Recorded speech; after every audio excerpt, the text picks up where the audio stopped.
I like to buy done cars because you take a beating. But you know what? When you find the right car and you have to do the car, that's just what you got to do. This car, I bought it. It was a nice car, but it wasn't quite correct. It had the wrong air cleaner. It didn't have all the pieces. Okay. You know, it's like, okay, let's freshen it up a little bit. And I went into a little bit. It's like, you know what? Let's just make this what it's supposed to be and fix it up. And we did, and I've been driving it since and having a blast with it. So, you know, typically I'll bring it out to the show and, you know, drive it over to my daughter's, you know, overnight. I didn't with this show, only because I had two others I had to drive. I just drove the gold one and I drove the bullseye. Right. And so I put 100 miles on each of those the last couple nights. And, you know, they're cars. It needs to be driven. I'm not a big Trailer Queen fan. Yeah. I have a couple that I admittedly have to have as Trailer Queens, but it's only a couple. I drive pretty much everything I've got. Well, and, I can always fix it again. Okay, you know? well that's and that's a valid view. I think, you know, the people look at a car like this and go, well, how could you possibly, you know, drive something that's so nice? And that's part of the reason why you got the award, is because, hey, we're driving something that's nice, you know.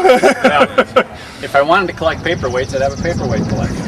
It's a car. It needs to be driven. If you don't get the suspension exercise and you don't run the engine, it starts leaking. It's no longer a car. It's just an expensive thing to look at. Right. And it's a car, so I'll drive it. If I get some chips in it, I'll fix the chips and whatever it takes. But you know what? I mean, I grew up with these things. I just love this stuff, and I still want to drive my old cars. Well, what about this car in particular made you want to have it, even though it wasn't a done car like you normally buy? It was a norm car, and I had bought this car. So I had the '68 GSS, and I decided, you know, I've never heard of anybody who's got all three GSSs. And that was the second one I found. I found it at the Mopar Nationals, and saw it, and it's like, is that a real car? And did some checking. Yeah, it was. And I eventually got the 72 supercharged. Okay. But I was on a specific quest. I kind of like little mini collections, and having all the normal GSSs just kind of fit it. I've always liked A-bodies. Yeah. It was just kind of a neat thing. Well, tremendous. The reason why we invented the Excellence Award was not only to reward pretty cars or very correct ones. There's a lot that do that. But it was also excellence and enthusiasm. People who have the kind of enthusiasm and have had it for such a long time that it's sort of the reason why people pay so much for these things.